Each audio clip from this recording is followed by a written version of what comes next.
काय झालं की मला रोज 250-300 फोन कमीत कमी तिथे येत असतात आणि कोणी रॅन्डमली फोन करत असतात. आणि एक दिवशी एका व्यक्तीचा फोन आला आणि फोन आल्या आल्या तो बिचारा माणूस तिथं रडायला लागला. आणि 1-1.5 मिनटं रडल्यानंतर तो म्हणाला की माझी मुलगी 5-5.5 महिने ही बेपत्ता आहे आणि अजूनपर्यंत सापडलेली नाही आणि पोलीस स्टेशनला जातो तर आम्हाला कुणी तिथं न्याय देत नाही, आम्हाला बसवत सुद्धा नाही, आमच्याशी साधी चर्चासुद्धा करत नाही. आणि एक कुणीतरी खलाटे नावाचा इथं पोलीस अधिकारी होता, PSI, तो तर अशा लेवलला जाऊन बोलायचं की आम्हाला दुसरं काही काम नाही का, आता इलेक्शन लागले, तुम्ही नंतर या, तुमच्यासारखे बरेच असतात. आणि मग अशा पद्धतीची वागणूक या सामान्य परिवारातलं, म्हणजे मजुरी करणारे ही लोक आहेत, नवरा बायको रोज मजुरी करतात, त्यात त्यांचं घर चालतं. आणि मग असं झाल्यानंतर जेव्हा मी इथं येतो असं कळालं, तेव्हा काही प्रमाणात त्यांच्यावर प्रेशरसुद्धा आणण्यात आलं की रोहित पवारांना इथं बोलू नका, नाही तर मग हा तपास कधीच तिथं होणार नाही. आज इथं आलो, विषय समजून घेतला पालकांकडनं. अतिशय वाईट आहे. 14 वर्षाची मुलगी आहे, म्हणजे पॉस्कोचीच केस खऱ्या अर्थाने इथं लागू शकते अशी आत्ताची परिस्थिती आहे. 14 वर्षाच्या मुलीला 21 वर्षाच्या मुलाली तिथं पळवून नेलं. गेले 5-6 महिने ते दोघं कुठे आहेत हे कोणालाच माहीत नाही, कारण का पोलिसांकडनं तपासच दुर्दैवाने त्या ठिकाणी झालेला नाही. आणि मग असा कुठेतरी काल परवा आम्ही बोलल्यानंतर आता तपासाला जल्लद गती आलेली आहे. एका चांगल्या अधिकाऱ्याला त्याच्यावर नियुक्त केलेला अजून एक नवीन अधिकारी तिथं नियुक्त केला जाईल आणि मग आता कुठेतरी खऱ्या अर्थाने तपासाला सुरुवात होईल. त्यामुळे आम्ही पोलीस अधिकाऱ्यांना हेच सांगितलं, अशी जर गरिबाची परिस्थिती असेल, एखादी 14 वर्षाची मुलगी बेपत्ता होईल, तुम्ही तरी त्या बाबतीतला तपास करत नसाल आणि हे आमच्यापर्यंत आलं असेल तर अशा किती केसेस असतील.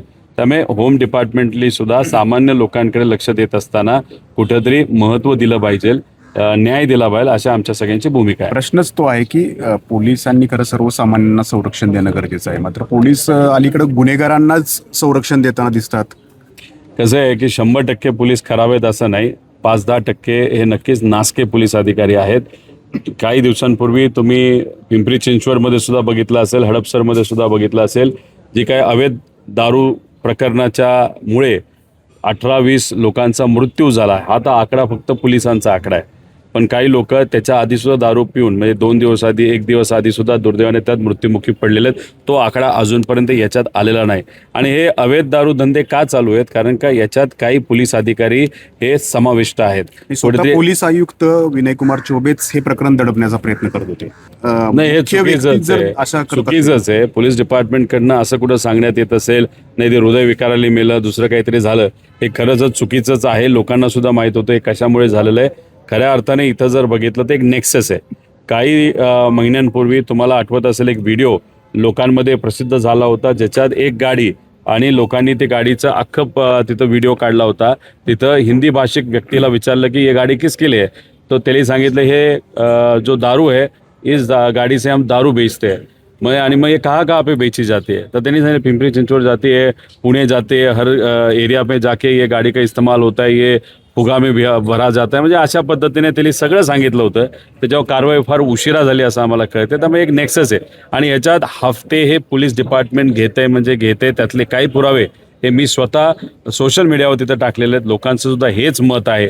त्यामुळे आत्ता ह्या घटना घडल्या, गरिबाच्या घरात त्यांचे कर्ता व्यक्ती आता दुर्दैवाने मृत्युमुखी पडलेला आहे. पण ही चर्चा फक्त आत्ताच आहे, ही ॲक्शन आत्ताच आहे. एक 10-20 दिवसानंतर सगळं शांत झाल्यानंतर सगळं नॉर्मल होईल. त्यामुळे आमचं एवढंच म्हणणं आहे की पुणे आणि पिंपरी चिंचवडमध्ये गुंडागर्दी आणि कायदा व सुव्यवस्थेची अतिशय वाईट हलाखीची परिस्थिती झाली. दिवसा ढवळ्यासुद्धा तिथं कोयत्याचा वापर केला जातो, हाणमार त्या ठिकाणी केली जाते. असं जर या पुण्यामध्ये, जे पूर्वी कधीही होत नव्हतं, असं जर इथं पुण्यामध्ये मोठ्या प्रमाणात वाढत असेल आणि पिंपरी चिंचवडमध्ये वाढत असेल, तर हेच म्हणावं लागेल की इथं असणारे CP हे कार्यश्रम नाहीत, फक्त VIP ला चांगली ट्रीटमेंट देणारे लोक आहेत, गरिबाला मात्र हवेवर सोडणारे लोक आहेत. आदिवासी समाजातली ही 14 वर्षाची मुलगी आहे म्हणून कुठेतरी उशीर होतोय. सामान्य परिवारातले, हातावर पोट असणारे परिवारातली ही मुलगी आहे म्हणून कुठेतरी तिथं उशीर होतोय असं आपल्याला म्हणावं लागेल. आदिवासी समाज आहे, SC आहे, ST आहे, हे सगळे झोपडपट्टीमध्ये राहणार आहेत. ओपन समाजाचे सुद्धा, OBC समाजाचे सुद्धा लोक ग्रामीण भागातले इथं येऊन कष्ट करण्यासाठी झोपडपट्टीमध्ये तिथं राहतात. आणि मग तिथून जर कोणी आलं तर त्याला दुय्यम वागणूक द्यायची. कोण काय करणार आहे, कोण याच्या पाठीमागे राहणार आहे. आणि जर एखादा चांगल्या गाडीमध्ये आला तर लगेच त्याला चांगली ट्रीटमेंट द्यायची. हा जो भेदभाव आहे गरीब आणि श्रीमंताचा, हा पोलीस स्टेशनपर्यंत आलेला आहे आणि हाच भेदभाव आम्हाला योग्य वाटत नाही. त्यामुळे हे प्रकरण दिसताना लहान असलं तरी पोटची मुलगी जाऊन 6 महिने झाले, तिचा अजून आतापत्ता त्याच्यामध्ये नाही आणि त्याला पोलीस प्रशासन सुद्धा 5-5.5 महिने दुर्लक्ष करत असेल तर हे कुठंच पोलीस डिपार्टमेंटला आणि महाराष्ट्राला शोभणारं नाही. पोलिसांकडनं सांगण्यात येतंय की त्यांचं प्रेम प्रकरण होतं, त्यातून ती पोरगी गेली आहे असं पोलीस बघा, प्रेम प्रकरण होतं नव्हतं हा वेगळा विषय. कुठलीही मुलगी जेव्हा 13, 14, 15 वर्षाची असते ती त्या अशा वयामध्ये असते की तिला कुठेतरी मार्गदर्शन केलं पाहिजे, तिला कुठेतरी मदत केली गेली पाहिजे. आता आई काय करते तर कुठेतरी जाऊन हातावर पोट आहे, दिवसाला कुठेतरी पैसे मिळाले तर घर चालते. वडील काय करतात तेच करतात. मग मजुराची मुलगी कसं तरी तिला ते शिकवत होते. अशा काळामध्ये जेव्हा एखाद्या मुलीवर अशा तिथं कुठेतरी उचलून कुणीतरी घेऊन जातं तेव्हा ठीक आहे, त्या काळामध्ये कशामुळे गेली काय झालं, पण 14 वर्षाची मुलगी, पॉस्कोची केस त्याच्यामध्ये लागू शकते. 21 वर्षाचा मुलगा आहे. त्यामुळे आता पोलिसांकडे हा विषय आला असेल ती कशामुळे गेली याच्यापेक्षा तिला शोधून आणणं हे पोलिसांची जबाबदारी आणि पोलीस त्या बाबतीतच कुठेतरी कमी पडतात. एकनाथ शिंदे साहेबांचा पक्ष आणि अजितदादांचा पक्ष हा किती समुद्रासारखा मोठा असला तरी भाजपने त्यांना पेल्यामध्येच ठेवलेला आहे. मग तिथं कुठं दगड टाकला की तेवढंच ते हलतात. इलेक्शन आलं की हलतात, नाराज होतात आणि इलेक्शन संपलं की जसं आहे जसे ते चांगलं चाललंय, पैसे येत आहेत, भ्रष्टाचार चाललाय, कुठं हे होते ते होते. त्यामुळे जे काय आहे पेल्यातच यांना ठेवलेलं आहे ते सुद्धा 29 पर्यंत आणि त्यानंतर पायाली लाथ दिली झाली या दोन्ही पेल्याला आणि तिथं भाजपचेच तिथं उमेदवारी सगळं 288 ठिकाणी होईल आणि या लोकांना बाजूला सारलं जाईल. याच्यातले 40 आमदार हे मात्र भाजप त्यांच्यात घेईल आणि इलेक्शन लढतील अशी भूमिका अशी परिस्थिती त्या ठिकाणी आम्हाला जाणवतं. शेवटी पुढून जेव्हा पैशाचा वापर एवढा मोठ्या प्रमाणात केला जात असेल आणि लोकात चर्चा असेल 60 ते 70 कोटी रुपये फक्त तिकीट मिळण्यासाठी जर खर्च केले असेल आणि उद्या जाऊन अजून 50-60 कोटी रुपये खर्च करणार असतील तर कधी कधी जो उमेदवार असतो, जो सामान्य परिवारातला असतो, ते आकडे बघूनच तिथं कुठेतरी घाबरतो. आणि काही ठिकाणी आपण जर बघितलं असेल तर अपक्ष उभा राहिलेला जो व्यक्ती असतो तो कदाचित उद्या जाऊन त्याला पाठिंबा दिला तर आपला फायदा जास्त होऊ शकतो. अशा परिस्थितीमुळे काही लोक माघार घेतात आणि काही लोक पार्टीली सांगितल्यानंतर फक्त पुढच्या उमेदवाराला आपल्याला म्हणजे अपक्ष उमेदवाराला ताकद दिली तर निवडून येतो अशामुळे माघार घेतात. आजची ही परिस्थिती पैशाचा खेळ आणि तो कोटीत गेलेला आहे.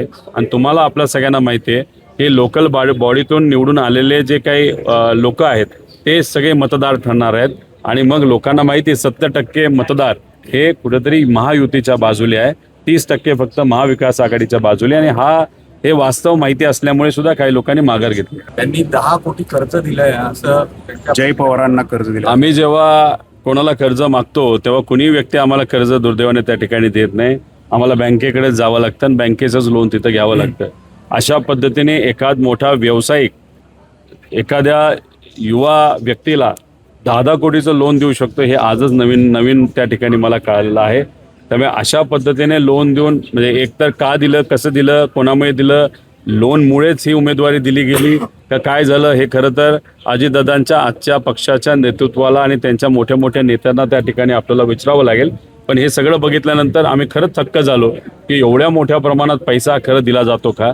आणि मला असं कळतं की फक्त जयलाच तो पैसा दिला असं नाही, असे बरेच लोक आहेत ज्यांना तिथं 1 कोटी 2 कोटी 1.5 कोटी असं काकडेंनी त्या ठिकाणी पैसा वाटलेला आहे. एवढा पैसा त्याकडे असेल आणि जो अशा पद्धतीने लोन देऊन वाटत असेल तर एक बँकच चालवते असं म्हणावं लागेल. मग इलेक्शनमध्ये तर उत्तमच पैशाचं करेल. कॉकरोच पार्टीला म्हणजे एकतर ते सोशल मीडिया आउटफिट एक ग्रुप आहे, त्यांना राजकीय दृष्टिकोनातून पाठिंबा देण्याची काही जरूरत नाही असं मला वाटतं. पण त्यांनी जो मुद्दा घेतलेला हातात, नीटची परीक्षा, CBSEची परीक्षा, त्याच्यामध्ये होणारा भ्रष्टाचार, तो मुद्दा मात्र त्या ठिकाणी अतिशय महत्त्वाचा आहे.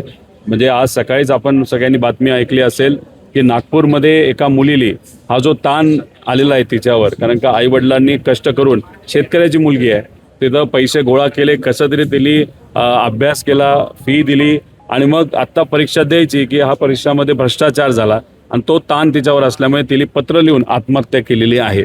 त्यामुळे अशा पद्धतीने युवा ते सुद्धा 24 लाख विद्यार्थ्यांच्या बाबतीत जर नफेखोरी होत असेल, पैसा खाल्ला जात असेल, CBSEच्या बाबतीत तेच झालं असेल आणि पुरावे झाकण्यासाठी जो ऑफिसलाच आग लावली जात असेल तर जे धर्मेंद्र प्रधान जे या देशाचे शिक्षण मंत्री आहेत त्यांना घरी बसावंच लागेल. आणि ते जर बसले नाही तर त्यांना बसवलं नाही तर लोकच असं काहीतरी करतील जे 6 तारखेला आपल्या सगळ्यांना दिसेल की त्यांना काही पर्याय राहणार नाही, पण घरीच बसावं लागेल.